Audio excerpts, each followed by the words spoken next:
regreso y queremos seguir analizando la victoria de Luis Ignacio Lula da Silva, y para eso vamos a tomar contacto con la investigadora del Centro de Estudios Públicos y ex subsecretaria de Relaciones Exteriores. Ahí ustedes la ven ya en pantalla, Carolina Valdivia. ¿Cómo está, Carolina? Buenas tardes.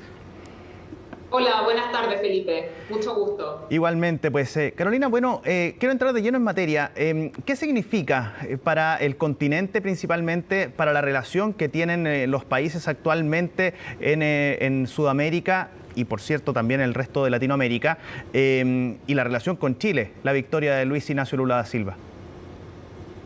Bueno, lo primero en términos generales, como se ha descrito esta elección, que es que ha ganado la democracia versus la autocracia. Esto es mucho más allá de la izquierda o de las derechas.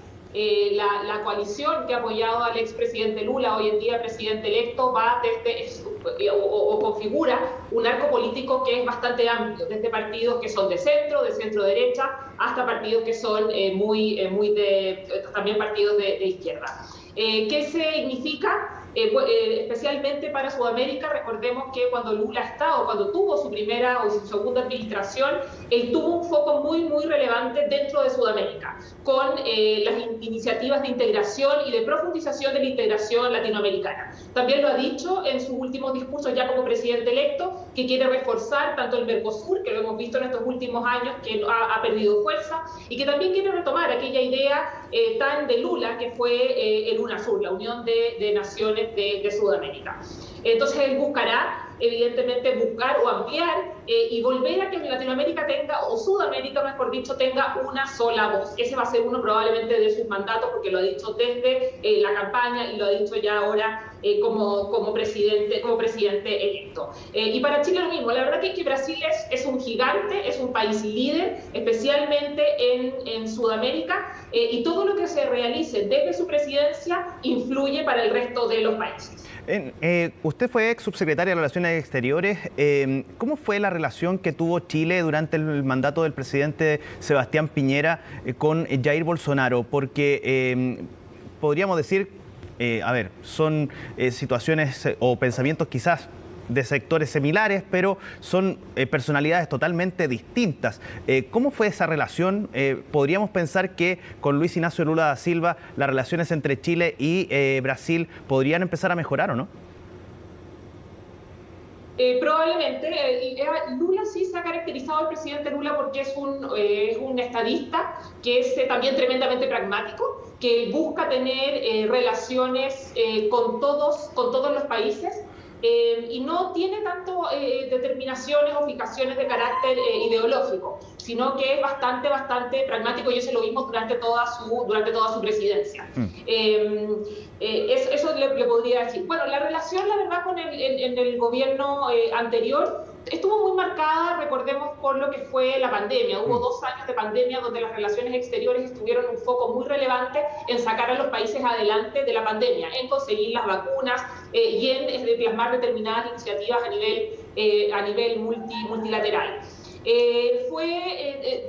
¿Cuál fue? Yo te diría que el principal hito fue la aprobación del acuerdo de libre comercio que se negoció durante la administración del presidente Piñera, y por el lado brasileño estaba el presidente Temer, y que se negoció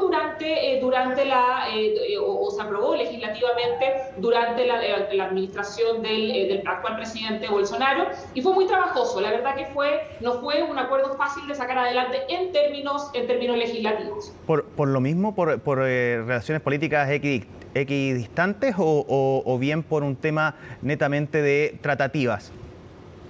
No, yo diría que hay ciertos sectores dentro de Brasil, como sucede en todos los países, que cuidan y que resguardan muy bien cada uno de sus intereses. Entonces, efectivamente, hay que trabajarlo políticamente con mucha atención y con mucho detalle. Perfecto.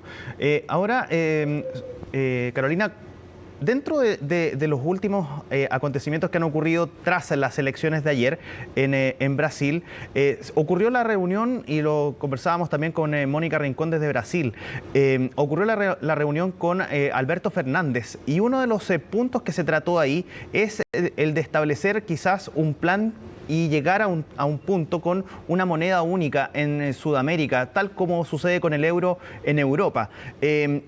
¿lo ve posible esa situación o es quizás algo, una utopía de estas propuestas que surgen en estas reuniones?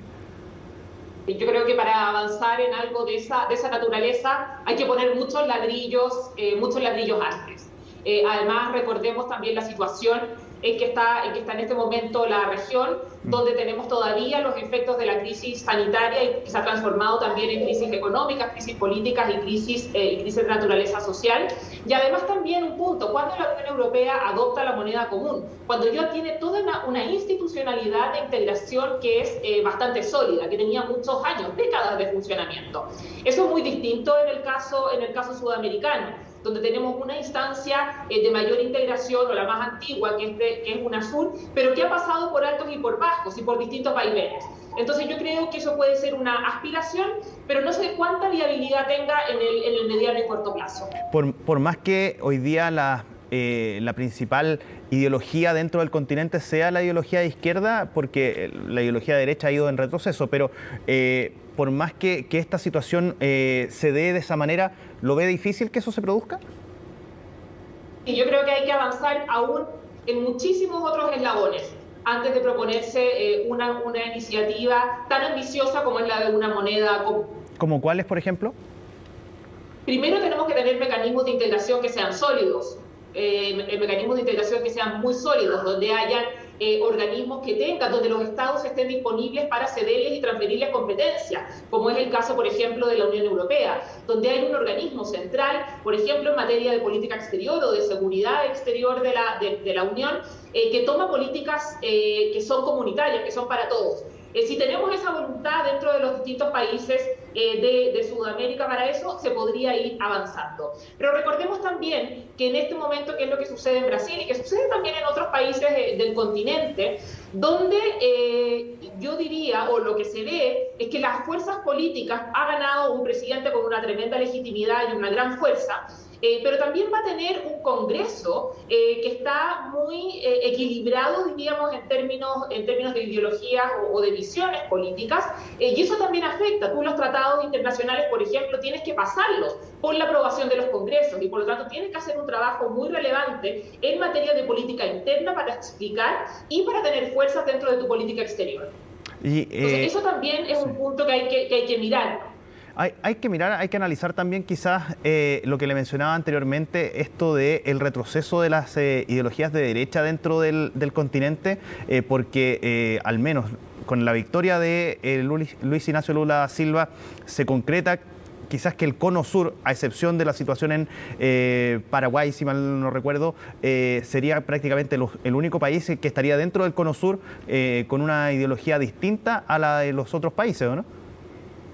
Bueno, eso se ha dado bastante en Sudamérica. Vemos, y además sobre todo post pandemia, ha habido, podríamos llamarlo como un hartazgo de los electores y de la ciudadanía a los oficialismos. Y si nos hemos dado cuenta, en todos los países en la región donde han habido elecciones presidenciales después de la pandemia, han cambiado los signos de los gobiernos. Entonces, eso también es algo que yo diría que es un elemento que hay que tomar en cuenta.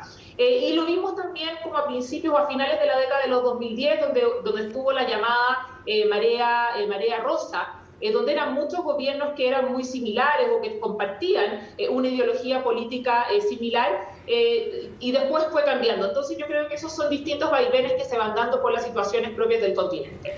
Carolina Valdivia, investigadora del CEP y ex subsecretaria de Relaciones Exteriores, muchísimas gracias por conversar con CNN Chile hasta ahora. Gracias, Felipe. Buenas tardes. Muy buenas tardes.